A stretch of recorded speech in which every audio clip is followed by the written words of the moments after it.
Soal nomor 31. Perhatikan skema bagian-bagian jantung berikut. Nah, nomor 1 ini serambi kanan, nomor 4 serambi kiri, nomor 2 bilik kanan, nomor 3 bilik kiri. Nah, pernyataan yang benar tentang cara kerja jantung adalah bagian jantung yang berkontraksi adalah bilik kanan dan bilik kiri, nomor 2 dan nomor 3. Nah, kalau bilik kiri ini ke seluruh tubuh, kalau bilik kanan ini ke paru-paru. Nah, jadi nomor A, pilihan A itu salah, sedangkan yang B, C, D benar. Kemudian bagian jantung yang berelaksasi berarti ini menerima darah. Jadi ini adalah serambi kanan dan serambi kiri 1 dan 4. Bedanya kalau serambi kiri ini dari paru-paru, kalau serambi kanan ini dari seluruh tubuh. Nomor 1 dari seluruh tubuh. Oke, nomor 4 ya, dari seluruh tubuh salah. Nomor 1 dari paru-paru salah. Nomor 4 dari paru-paru betul. Jadi yang keduanya betul, pilihan D.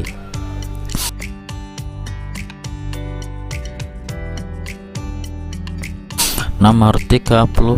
Mekanisme pernapasan perut pada manusia dapat dibuktikan dengan percobaan menggunakan alat dan bahan sederhana seperti langkah yang ditunjukkan gambar.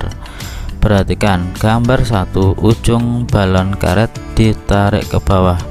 Ini seolah-olah seperti otot diafragma. Kalau ditarik ke bawah, maka udara masuk ya, darah masuk.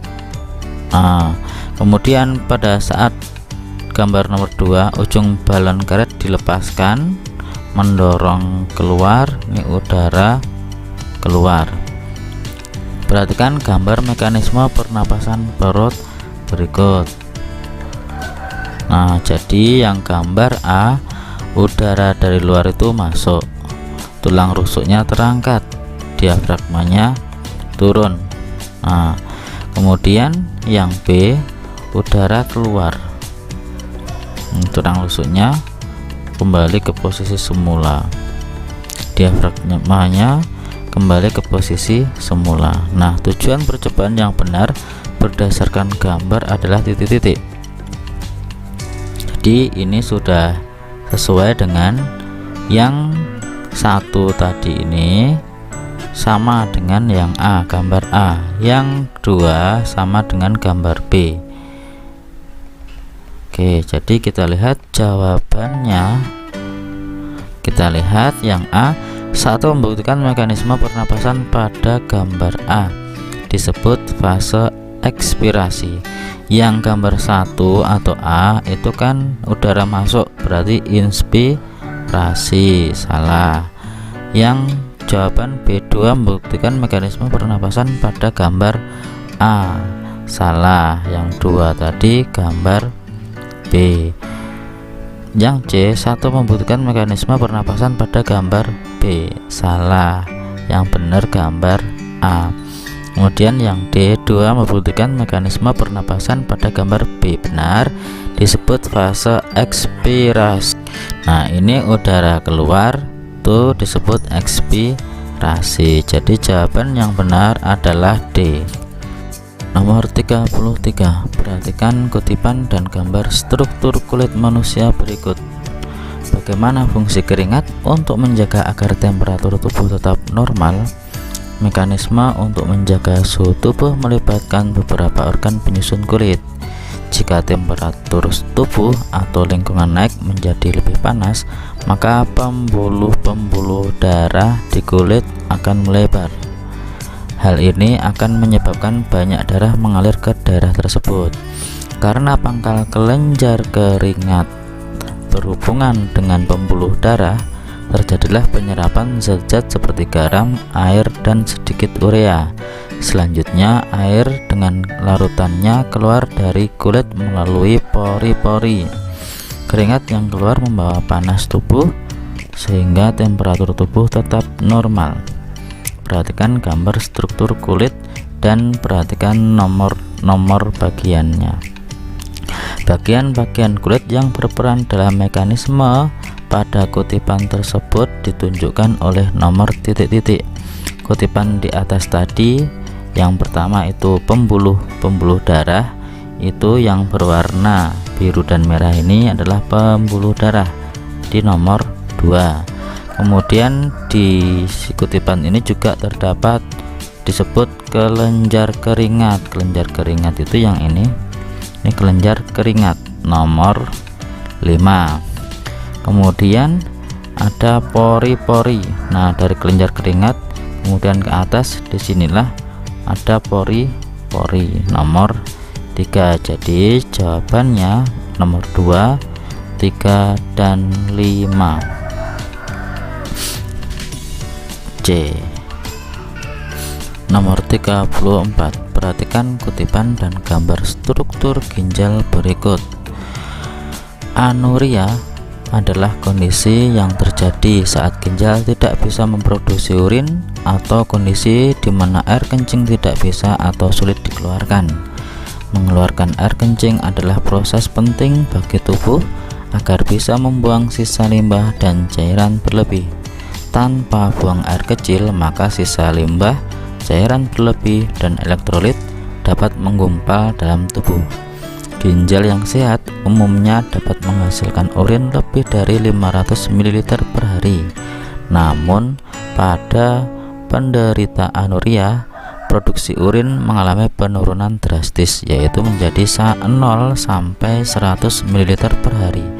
Anuria bukanlah penyakit, melainkan tanda dari kondisi medis. Salah satu penyebab anuria adalah batu ginjal.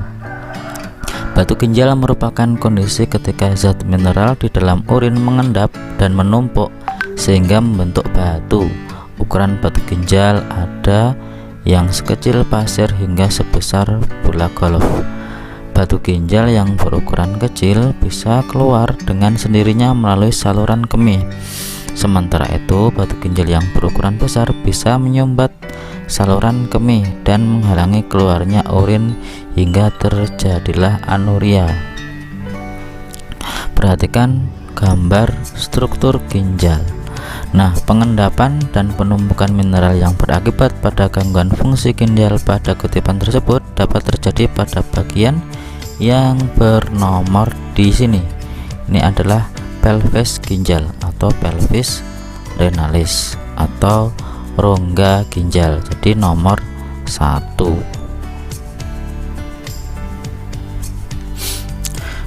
Nomor 35. Perhatikan skema oogenesis berikut ini. K itu oogonium, kemudian terjadi pembelahan mitosis menjadi oosit primer itu L. Kemudian oosit primer membelah dengan tahap meiosis 1 itu menjadi oosit sekunder M dan badan kutub primer N. Kemudian yang M itu membelah menjadi 2 itu ya. Kemudian yang N juga membelah menjadi 2. Nah, yang satu ini nanti akan tumbuh menjadi ovum.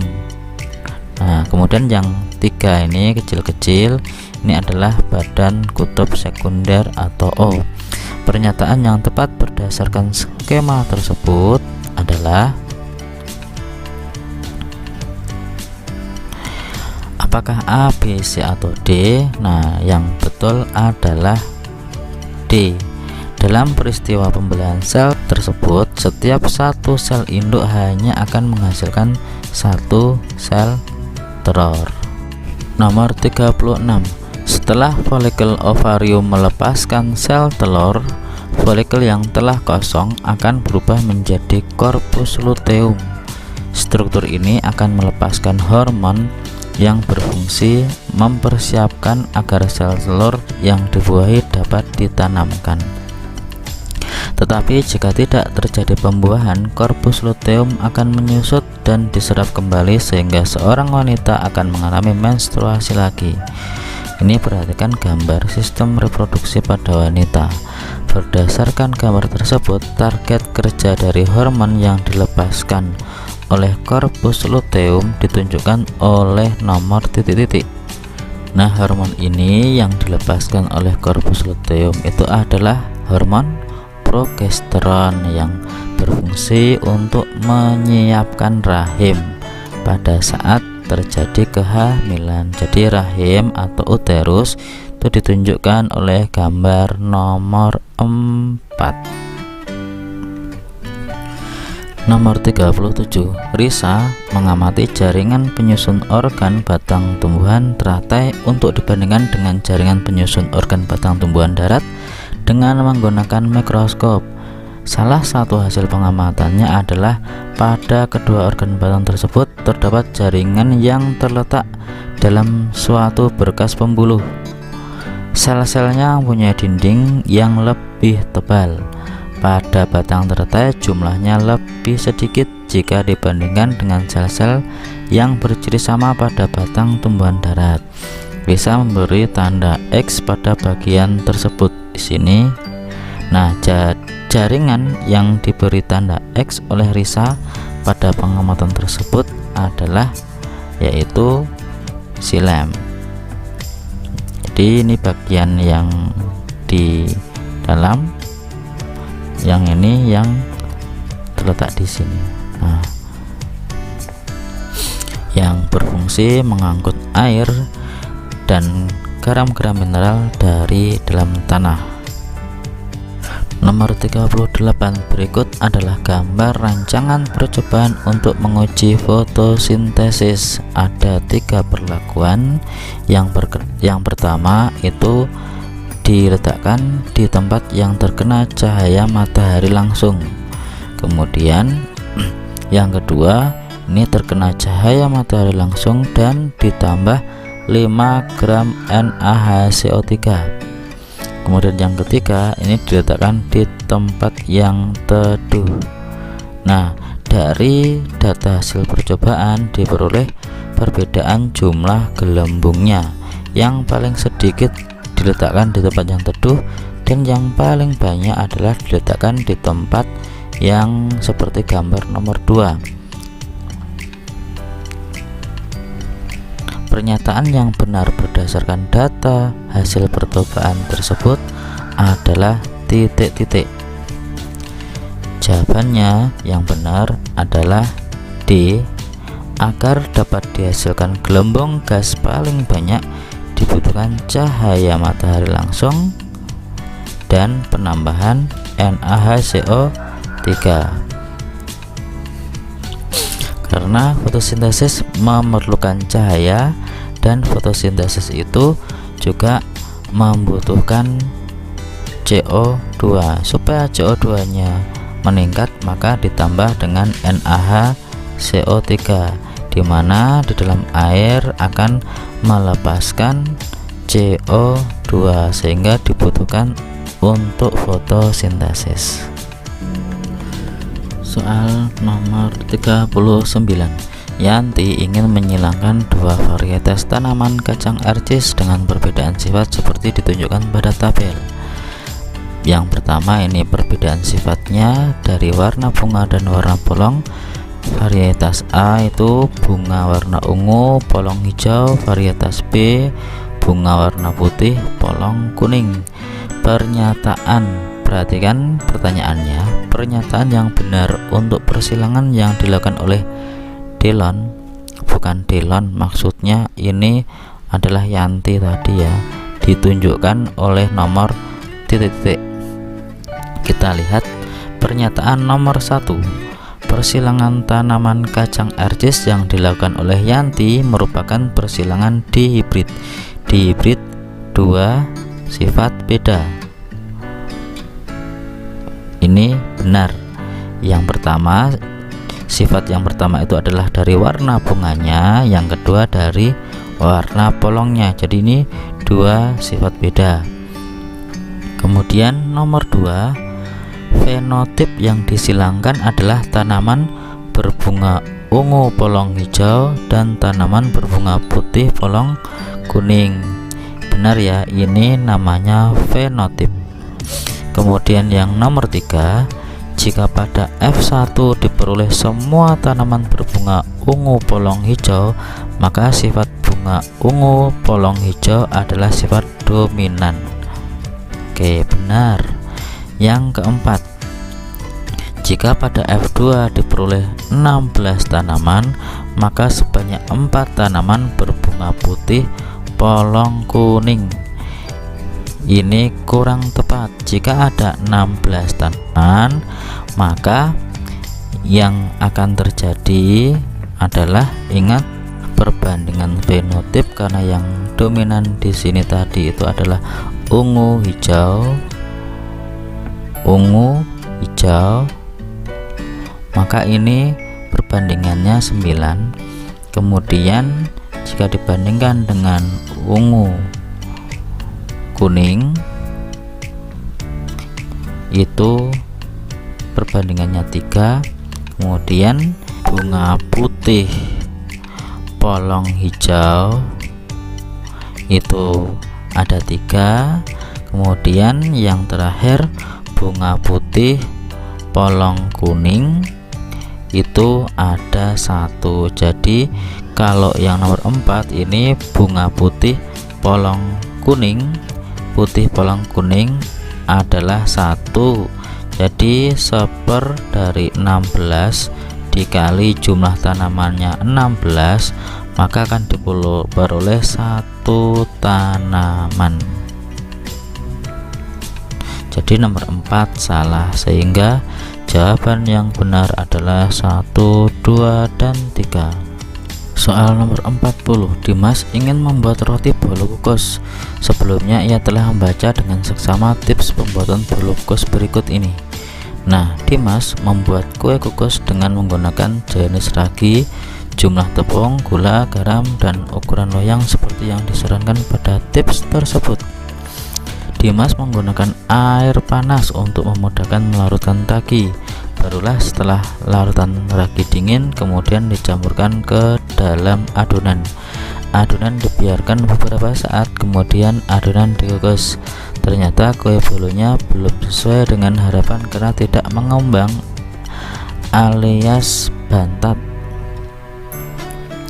Berdasarkan tips membuat bolu kukus anti bantat, analisis yang tepat untuk penyebab kue bolu kukus buatan Dimas tidak mengembang adalah titik-titik.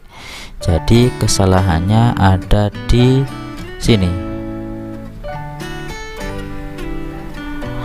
Menggunakan air panas. Kenapa? Perhatikan, jadi ragi itu dapat diaktifkan dengan cara melarutkan pada air suam-suam kuku, yaitu air yang suhunya sekitar 40 derajat Celcius. Jadi jangan menggunakan air yang terlalu panas karena dapat membuat raginya mati. Namun jangan pula menggunakan air dingin karena tidak dapat membuat ragi instan itu aktif. Jadi jawabannya yang tepat adalah B. Enzim-enzim yang terdapat pada ragi rusak ketika dilarutkan pada air panas.